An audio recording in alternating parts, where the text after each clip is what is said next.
ঠাকুর ঘরটা বাকি, কিন্তু এই এখন ঘরের মধ্যে যেটুকু থাকি।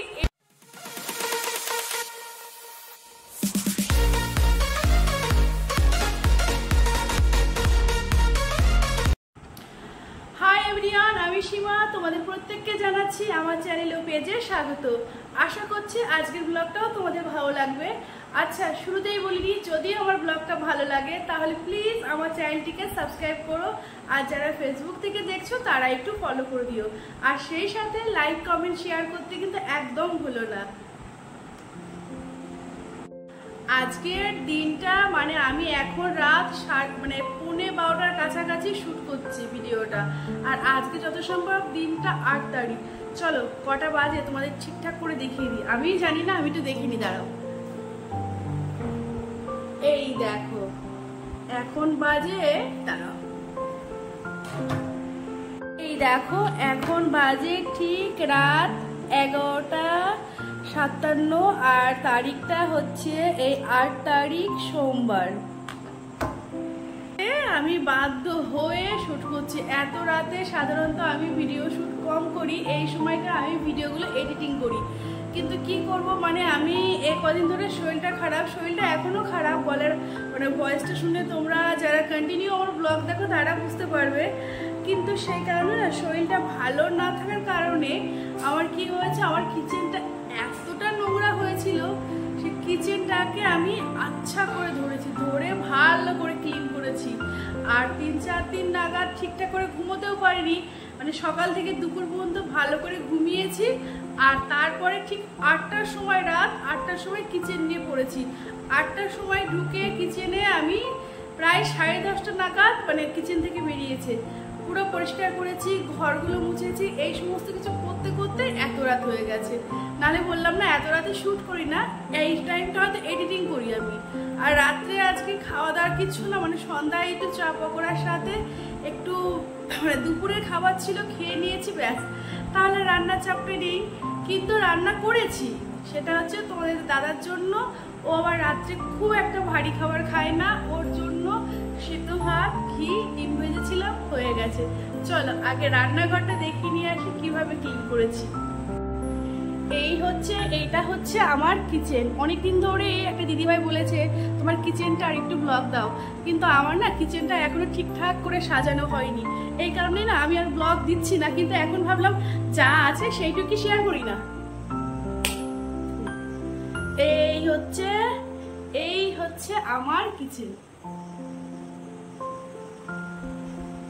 তেমন কিছু নেই, যা আছে এই দিয়েই সাজিয়েছি। আর এই দেখো আমি রাতে রান্নাঘর পুরো পরিষ্কার করে ফেলেছি, সাধারণত বেশিরভাগই করে ফেললি। আর এই যে আজকে এখানে অনেকগুলো জিনিস ছিল, সেই জিনিসগুলো সব সরিয়েছি। আমার একটু ফাঁকা ফাঁকাই ভালো লাগে গো, মানে কাজ করার সময় খুব সুবিধা হয়।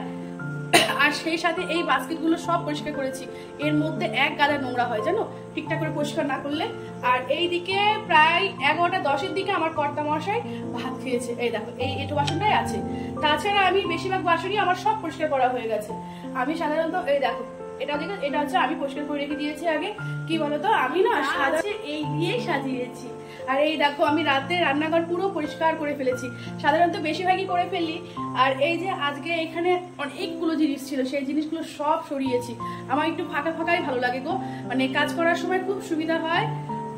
আর সেই সাথে এই বাস্কেটগুলো সব পরিষ্কার করেছি, এর মধ্যে এক গাদা নোংরা হয় জানো, ঠিকঠাক করে পরিষ্কার না করলে।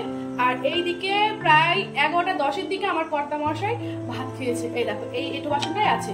তাছাড়া আমি বেশিরভাগ বাসনই আমার সব পরিষ্কার করা হয়ে গেছে। আমি সাধারণত এই দেখো এটা হচ্ছে আমি পরিষ্কার করে রেখে দিয়েছি আগে। কি বলতো, আমি না সাধারণত রাতের দিকে একটু বেশি কাজ করে রাখলে একটা সুবিধা কি, সকালে একটু দেরিতে ঘুম থেকে উঠলে না কোনো অসুবিধা হয় না। লাইটটা অফ করে দিই। তাই আজকে এক গুচ্ছ কাজ করে ফেলেছি, আমার আর কালকে সকালে মানে দেরিতে ঘুম থেকে উঠলেও অসুবিধা নেই। আচ্ছা, আজকে যেই দুটো জিনিস দেখানোর জন্যই আমি আজকের ব্লগটা করছি, এত রাতেই করছি, সেটা হচ্ছে কতদিন তো দেখেছো কিছু কেনাকাটা করেছি, তার মধ্যে এসিটা এখনো আসেনি, তার মধ্যে সোফাটা আর ডাইনিং টেবিলটা পেয়ে গেছি, এসিটার এখনো পারমিশনও করানো হয়নি। আগে ডাইনিং টেবিলটা দেখায়। এইটা আমার ডাইনিং টেবিল।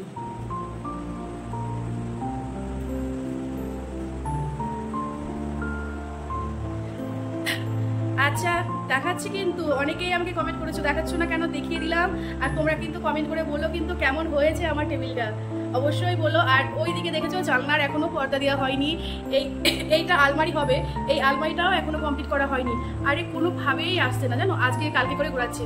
আর পর্দাগুলো দেবো বলো, এই গরমের মধ্যে কি সমস্যার মধ্যে দিয়ে কেটে গেল। আর এইটা হচ্ছে সেই সোফাটা যেটা কিনেছি, এই দেখো। আমার আবার এই টাইপের সোফাগুলোই বেশি ভালো লাগে জানো তো, এই লেদারের মতো মনে হয়, খুব ভালো লাগে এইগুলো। আর ব্ল্যাকটাই আমার পছন্দ, তো সেজন্য আমার ইচ্ছে এই জিনিসই আমার পছন্দ। এসিটাও আমার পছন্দ হয়েছে। আর এইটা হচ্ছে আমার নিউ সোফা, কেমন হয়েছে এটাও কিন্তু অবশ্যই কমেন্ট করে বলবে। আর এটা রেখে না আমার ডাইনিংয়ে দেখো মানে হাতের কাজটা কতটা আটকে গেছে। তো অসুবিধা নেই, আমি জেনেই গেছি এখনো কিছুই সাজানো হয়নি আমার বাড়ি। যেটুক সাজানো হয়েছে সেইটুকুই তোমাদের দেখালাম।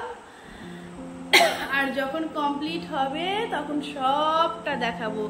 এখনো এই উপরে ফল সিলিং এর কাজ বাকি আছে, এখানে অনেক কাজ করাবো। না এবার একটু সবাই বসিনি, বসে আরাম করে গল্প করি। এত রাতে গল্প করছি তাও যেন গল্প শেষ হচ্ছে না, একটার পর একটা গল্প করে যাচ্ছি।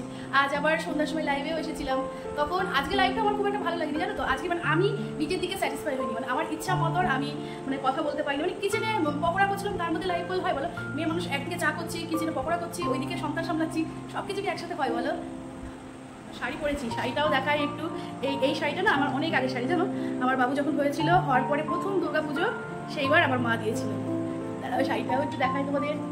ক্যামেরা ধরার বাবু কেউ নেই, কেউ নেই, একা একাই করছি। এই দেখো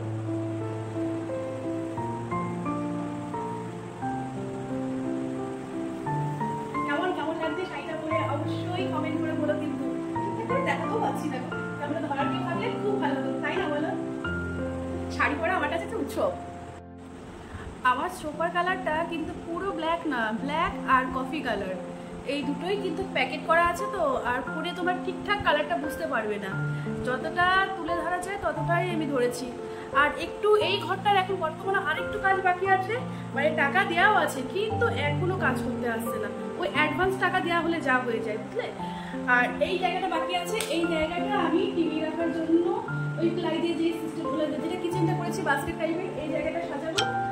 আর এই যে এইটা এই দুটো ভেবেছি, এই দুটো কাজ দেবো, বড় বড় টেবিলগুলো রাখার খুব সুবিধা হয়। আর নিচেটা পুরো বাস্কেট দিয়ে দেবো, তাহলে কিছু কিছু বাসন, বিশেষ করে পুজো করার যে বাসনগুলো সেইগুলো রাখতে পারবো। আর ওইগুলো না ওপেনে দেখা গেলেও ভালো লাগে না, তাই না বলো? আর উপরে যেহেতু টেডি ফেডি রাখবো তাহলে ঠিক আছে। এই কাজ, এই কটা কাজ আমি তাও চেয়েছিলাম যে ফার্নিচার আনার আগে আগে সব কাজগুলো হয়ে গেলে খুব ভালো হতো। তাহলে কি বলতো, একবার ঘরে বাস করলে তারপরে এই যে কাজের স্ত্রীগুলো আসলে না কি হয়, ঘর প্রচুর নোংরা হয়। আর এই দিকের বাকি আছে এই যে কুচিনার, এই দিকে দুটো বাস্কেট করবো। প্রথমে এই বাস্কেটগুলো করার কোনো প্ল্যান ছিল না, কিন্তু কুচিনার যে মডেলটা, এই মডেলটা আমার পছন্দ নয়।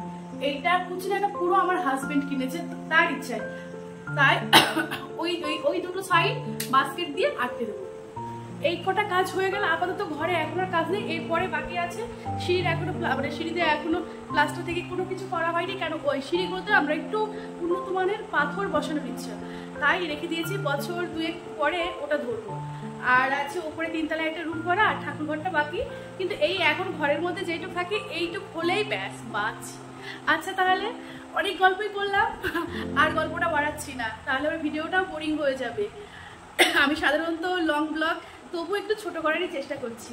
তাহলে আজকের মতো আমার ব্লগটা এখানেই শেষ করলাম। ভালো থেকো তোমরা সকলে, আর অবশ্যই ভালো লাগলে কমেন্ট করে জানিও কিন্তু। আশায় রইলাম কিন্তু আবার খুব শীঘ্রই দেখা হচ্ছে। Tata, good night.